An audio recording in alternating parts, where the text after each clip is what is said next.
On est dans le Pardes Rimonim et on avait dit dans le 21, 2, et on avait coupé le chapitre en 3 parties, et je pense que c'est la dernière. On va essayer de la faire aujourd'hui.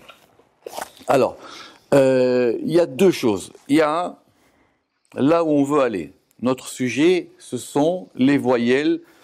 Ce sont les voyelles et la et la combinaison des noms. Donc on a dit que la permutation, ça viendrait plus tard dans une porte à part. Et donc, je reprends. Pour ce faire, on a ramené un texte de ce livre anonyme apparemment qui s'appelle Sefer Marechot Elohim Chaim, où justement, cet auteur, il a porté un compte non pas de 5 voyelles comme on avait vu, mais de 6 voyelles. Mais comme on ramène tout le texte, on ramène toute la démonstration. Cette démonstration, elle se fait par rapport au Tatraf Halakim, c'est-à-dire aux 1080 divisions de l'heure. Très bien. Maintenant, dans la démonstration qu'on a lue longuement, et sur laquelle le Ramak a dit que Piriav metukim midvash venofet sofim, ça veut dire que leurs fruits, vous vous rappelez, étaient aussi doux que le miel et que les rayons de miel, c'est-à-dire il n'y a rien à dire, c'est parfait. Il avait expliqué comment est-ce qu'on pouvait avoir ces 1080 avec ces combinaisons de noms, avec les 6, puisqu'on a rajouté le Sheva, et en y combinant aussi les Rala Shearim, c'est-à-dire les 231 portes qui sont mentionnées dans le Sefer Hayetzira. Ça, c'est OK. Très bien. La dernière démonstration qu'il avait donnée, c'était qu'effectivement, l'une des manières de retrouver ce chiffre de Tatraf Halakim par rapport à ces combinaisons de noms, c'était quand on faisait ça avec le Aleph. Très bien. Très bien. Ce à quoi il y a une bonne objection qui vient d'être faite. On dit, oui, mais si on le fait avec le bet, et si on fait bet yud, bet he, bet vav, bet he, du coup, la valeur numérique n'est plus la même. Et donc, effectivement, on ne retrouvera pas les Tatraf Halakim. Bidiouk. Exactement. Alors, le Ramak, évidemment, qu'il n'a pas noté ça, parce que lui, il veut repartir sur les voyelles, mais c'est une bonne question. Alors, vous savez qu'il y a des commentaires, pas beaucoup d'ailleurs, hein, il y a des commentaires.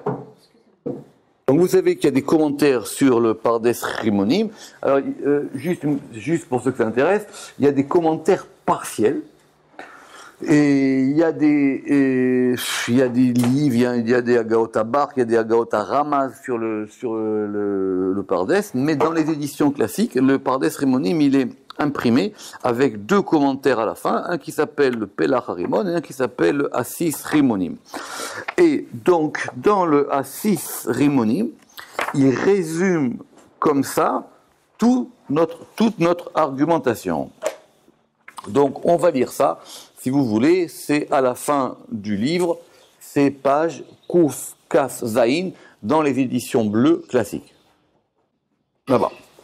Alors, chez Katav, chez Gilgul, Shem Ben Dalet, Imkol Od Veot Malfa Beta. Donc, il est écrit que le roulement ou le cycle du nom de 4 lettres, le tétragramme Yud Ke Vav Ke, Imkol Od Veot, avec chacune des lettres mi alpha beta de l'alphabet, Im Anekudot Ayiduim, avec les points voyelles qui sont connus. Donc, avec les points voyelles connus, qui sont le kamatz, le tséré, le chirek, le cholem, le shurek et le sheva. On est d'accord? Très bien. Il y a alou le cheshbon tatraf, ça va nous donner notre compte de tatraf. On est d'accord. Kazé, de cette manière-là. Vechen alef imvav ve imhe menukad kazé, et donc le alef avec le Aleph avec le Vav et le Aleph avec le He, Menukad Kazé, Veyiyu Arba Marachot. Et donc ça va nous donner, les Marachot sont des rangées ou des configurations, les Arba Otiyot. Un Maracha Aleph, la première rangée, on avait déjà fait les cours la dernière fois, d'accord, du Aleph, elle fait Mispara Shatsu, c'est-à-dire qu'elle fait Shatsu, elle fait 396. D'accord? On a déjà fait le compte la dernière fois. La deuxième, c'est-à-dire le Aleph avec le E, elle fait Riv. Riv, ça fait 216. La troisième, elle fait Ranav, ça fait 252. Et la dernière, évidemment, elle fait aussi Riv, elle fait 216. Et Ben Kulam, Tatraf. Et donc le tout, ça fait Tatraf. Vénim ça. Et donc il se trouve qu'il a Yudbet Avayot Aniskar, que les 12 tétragrammes, c'est-à-dire quoi? Les 12 tétragrammes qui correspondent aux 12 permutations du tétragramme qui correspondent aux 12 mois de l'année. Mais Gulgalim Kazé, ils vont s'enrouler, se mettre en cycle comme vous voulez. Yiyu Yudbet Pamaim Tatraf. Et donc ça fera 12 fois Tatraf. Les Yudbet Shaotayom pour les 12 heures de la journée.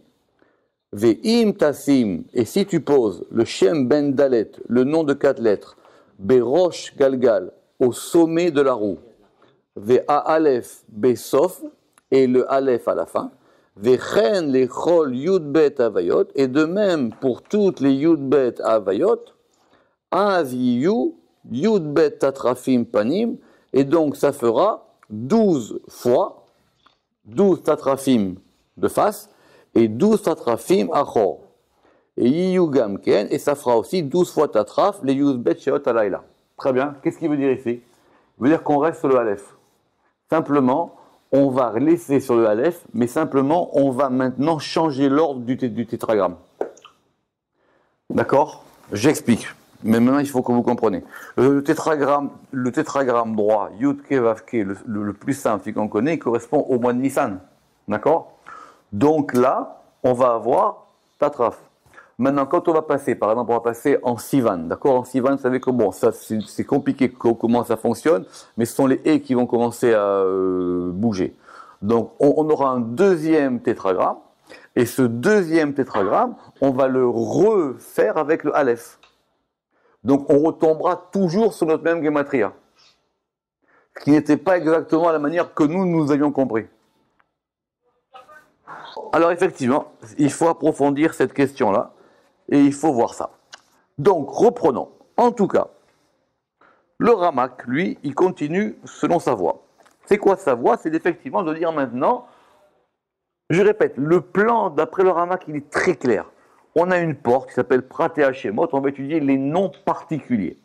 Les noms particuliers. Donc il dit d'abord, il y a des noms particuliers qui se font avec les lettres et le nom, le tétragramme Yud-Ke Vav-Ke et les voyelles. Donc il dit, commençons par les voyelles. Donc le compte de base, rappelez-vous, qu'on avait rapporté dans le livre qu'il avait attribué dûment ou indûment à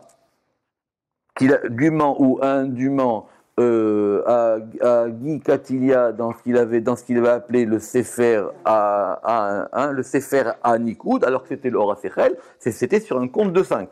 Donc maintenant, deuxième chapitre, il dit maintenant, je vais vous montrer comment on peut aller sur un compte de 6. D'accord, très bien. Et maintenant, c'est qu'on avait vu la dernière fois, et on s'était arrêté là, et il dit, mais si maintenant je rajoute 6, pourquoi est-ce que je ne vais pas rajouter toutes les autres? Et il avait donné un compte de 12 points voyelles. Alors, ce compte, on va le relire. On va juste marquer, c'était marqué Yud Bet VM, Kametz, Patar, Tsere, Segol, Shurek, Cholem, Chirik, Sheva, Khataf Kametz, Khataf Patar, et Khataf Segol. D'accord? Très bien. Sur ça, on avait posé une question. C'est que si il ramène tout, il en manque au moins une. Il manque au moins le Cholem Malé. Ou alors, il manque le Cholem Malé ou le Cholem Chasser. D'accord ou pas? Très bien. Il considère les deux comme une seule entité. Oui, mais alors pourquoi est-ce qu'il n'a pas fait pareil pour le Shuruk? La même question. Non, le Shuruk est tout à fait différent du Shurek. Eh bien justement, il a compté Shurek, c'est-à-dire un Malé. Et... Non, Shurek et Shuruk, c'est tout à fait différent. C'est Shurek et Kourou sous Shuruk. D'accord. Le problème, c'est toujours le haut, c'est le point, soit avec le waouh, soit sans le waouh. Ok, Besséder. En tout cas, c'était pour arriver sur un compte de 12. D'accord? C'est comme ça qu'il compte le Ramak, il compte 12. Ok. Alors, ou les chol et chad mehem remez bifne atzmo. Et pour chacun de ces points voyelles, il y a une allusion. Évidemment que ça correspond à quelque chose. On verra quand on sera dans Shahar à Nekudot, bien que là-bas, il ne va pas ramener les Khatafim. On va effectivement, il y a une cabale des voyelles. Il y a une cabale des voyelles qu'on avait déjà vue, si vous vous rappelez, quand on avait commencé à mettre les voyelles du Shem Yudke Vavke. Vous vous rappelez? Mais on avait placé à chaque fois la même voyelle sur chacun des noms. Vous vous rappelez ça? Michael, excusez-moi. Donc là-bas, effectivement, il ramène les 12, ou l'école Echad Mehem Remez Bifne Atzmo, Vesod Bifne Atzmo. Et chacune de ces voyelles a une allusion particulière et un mystère qui lui est propre. Ve'imlo nimnu banekudot asefirot asher biyarnu lemala. Et bien que nous n'ayons pas compté ces points voyelles des séphirot que nous avons expliqués plus haut, puisque là-bas on était sur un compte de 9. Puisqu'on avait dit que le Yud Kevavke lié à la Malchut, il était sans Nekudot. Donc là-bas, on en avait 9. Et donc tout cela, il a dit, je l'expliquerai dans Shahar à Nekudot. Mais là-bas, on était sur un compte de 9. D'accord? Très bien. Veninsa. Eyot tatsiruf Hashem benekudot imaotiot. Alors maintenant, il se trouve d'après cela. On va refaire du compte. Puisque la permutation du nom Yud Kevavke, prenez votre papier crayon, avec les Otiyot, on va retomber sur Kedem, sur 144. Comment? Parce que ça fait 12 fois 12. V'em me'ona Elohe Kedem. Comment est-ce qu'on fait 12 fois 12? On prend les 12 permutations simples du Shem Yud Kevavke et sur chacune de ces permutations, on va attribuer un point voyelle. A priori, on lui attribuera le même. C'est comme ça qu'on va avoir 12 fois 12. Sinon, je ne vois pas d'autre manière d'avoir 12 fois 12. On fait 12 et chacun, on va le ponctuer avec... On va le ponctuer l'un après, on va le ponctuer dans l'ordre avec les points voyelles. Ce qui fait qu'on aura Yud Kevavke Kamas, Yud Kevavke Passar, Yud Kevavke Seré, Yud Kevavke Segol, Shurek, Shuruk, Chrolem, Chekiril, Sheva, Khataf Patach, Khataf Patach, Khataf Kames, Khataf Patach, Khataf Segol. Et on fera de même avec le deuxième Yud Kevavke. Mais donc c'est une autre manière de faire. Puisqu'à chaque fois, on mettra donc les mêmes points voyelles sous les 4 lettres du Yud Kevavke. Mais en tout cas, grâce à ça, on retombera sur notre compte de 144 qui désigne Me'ona Elohe Kedem. D'accord? Me'ona Elohe Kedem. Ok. Vezesod Sirufam, et voici le mystère de leur permutation, Besadishmaya. Alors, on va, pour continuer tranquillement, on va d'abord lire le paragraphe qui est après le dessin, parce que c'est comme ça qu'il faut faire. Et normalement, il aurait fallu mettre d'abord le paragraphe et après le dessin. On va maintenant reprendre ici. Vechen, les chol ot ve'ot mishem ben dalet. Et donc ainsi, pour chacune des lettres du tétragramme, panim ve'acho, de face et de dos. Vechen les cholotiyot alpha beta, et de même pour toutes les lettres de l'alphabet, ad shenistarfu kulam, jusqu'à ce qu'on les ait toutes permutées, ve'yashuvu kulam el mekoram, et qu'elles reviennent toutes à leur source. J'ai déjà expliqué ça, je vais revenir dessus. Pourquoi est-ce qu'il dit Ve'yashuvu kulam el mekoram? Ça, c'est un principe qu'il a expliqué d'après un vieux livre de Kabbale qui parlait des tsiroufim. On ne peut pas faire un tsirouf si ça n'a pas un sens. Le sens du tsirouf, c'est qu'on va déployer toutes les potentialités qu'il y a dans le mot. On est d'accord? Maintenant, au bout d'un moment, je l'ai expliqué, il faut que je le réexplique plusieurs fois. Le nombre arithmétique de lettres du mot va nous limiter. Oui ou non? C'est ce que dit Sefer HaYetzira. Il dit 2, ça fait 2, ça fait 2, ça fait 2, etc., etc. D'accord. Maintenant, qu'est-ce qui se passe quand on est arrivé au bout? Alors, on pourrait se dire qu'on a épuisé toute la potentialité qui est dans le mot. D'accord? Le Ramak, il explique là-bas que c'est pas comme ça qu'il faut voir. Il dit là-bas, c'est qu'une fois qu'on est arrivé à la dernière permutation, Yashuvu Kulam El Mekoram, on a tout ramené à la source. C'est pas un déploiement de choses, c'est quelque chose qui permet de revenir maintenant à l'origine du mot. La dernière permutation, c'est pas la fin de la série. C'est qu'on revient maintenant à la source même de ce qu'il y avait dans ce mot. C'est pas qu'on les épuise, c'est qu'on les déploie. Est-ce que c'est clair ça? C'est important, c'est très important ça. Ensuite, Ve'yikablou, et donc du coup, toutes ces permutations, elles vont recevoir chez Farav un grand influx, Tov, qui est bon, mais à Mekor Haelion de la source supérieure. Ka'asher Na'arir, comme nous le développerons, Be'inyan Haotiot, à propos des lettres, dans la porte des lettres. Et c'est là maintenant qu'on va comprendre le dessin qu'on a. Donc dans le dessin qu'on a, que je mettrai sur le cours, on a donc le Aleph avec le Yod. Ça c'est pour les lettres. On a Aleph Yod et on aura donc toujours Aleph Yod. Ça ne bouge pas. C'est simplement le Aleph, on l'a mis avec le Yod. Maintenant, on va considérer ce Aleph Yod avec toutes les possibilités quand on va le décliner avec les 12 points voyelles. On est d'accord? Donc ces 12 points voyelles, on prend l'ordre que le Ramak a donné, parce que l'ordre est important. Il a donné un ordre. Rappelez-vous l'ordre, la remarque qu'il avait faite sur Abou Lafia. Il avait dit effectivement, on a l'impression que là-bas il chante les choses. Donc cet ordre, on le garde. Et effectivement, cet ordre, il est important. Par exemple, mais on l'avait déjà vu, pour expliquer un peu, par exemple, c'est pour ça que le Kamat, il correspond à Keter. C'est pour ça qu'on a commencé par Kamat. Pourquoi? Le Ramak, il expliquait, parce que le Kamat, ça veut dire que la chose, elle est poignée, elle est fermée, et donc ça correspond à Keter, qui est une séphira fermée. Et après, ça fait un patar. Le patar, c'est une ouverture, et ça correspond à Chorba. Et le tséré correspond à Bina. D'accord? Très bien. D'accord? Donc, je reprends. Donc, c'est pour ça qu'on garde cet ordre-là. Et maintenant, on va commencer.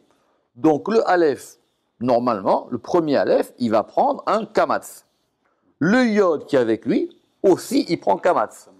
Le Aleph, il va garder son Kamatz sur la ligne horizontale. Il garde son Kamatz tout le temps. Simplement, c'est le Yod qui va changer alternativement de point voyelle. D'accord? Et donc, grâce à ça, on va avoir 1, 2, 3, 4, 5, 6, 7, 8, 9, 10, 11, 12. On va avoir 12 groupes de lettres. OK?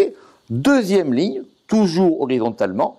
Le Aleph, maintenant, il prend la deuxième voyelle, qui est le Patach. Et le Yod, lui, à son tour, il va reprendre les 12. Et donc le Yod, il va avoir effectivement, encore une fois, Kamatz. Et quand on descend comme ça, donc le Aleph, il va prendre successivement tous ces points voyelles. On est d'accord? Donc ça, il faut bien le voir. Mais en tout cas, on a gagné que ici, on a 12 fois 12, 144, et qu'on aura ces 144, quelle que soit la lettre. Exactement? Très bien. Voilà pour les points voyelles. Ver aval, raïnou ksat mekubali maskimi meldaat baal sefer anikud. Et revenons à notre sujet.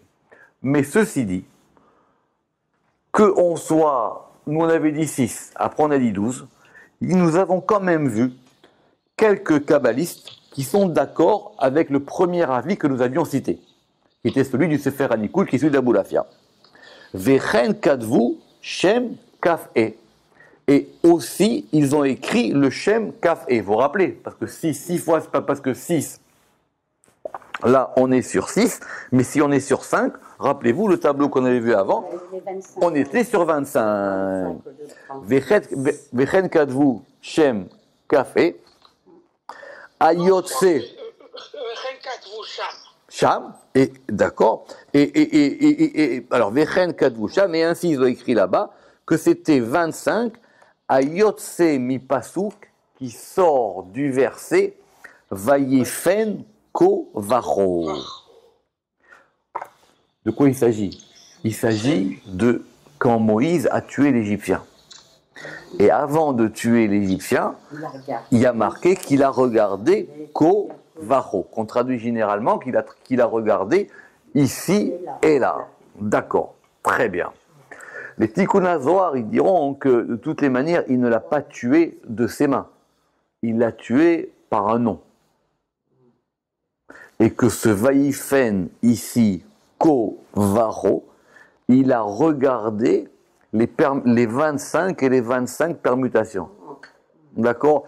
D'après le Midrash le plus simple, il faut revenir au Pshat, il a regardé et son avenir et son passé. C'est ça qui est marqué dans le Midrash. Il a regardé, il a dit celui-là, avant de le tuer, je veux savoir d'où il vient et qu'est-ce qu'il va faire. Donc si maintenant je fais comme ça, son compte est réglé dans ce monde-ci, nous allons effectivement régler ce problème-là. D'accord?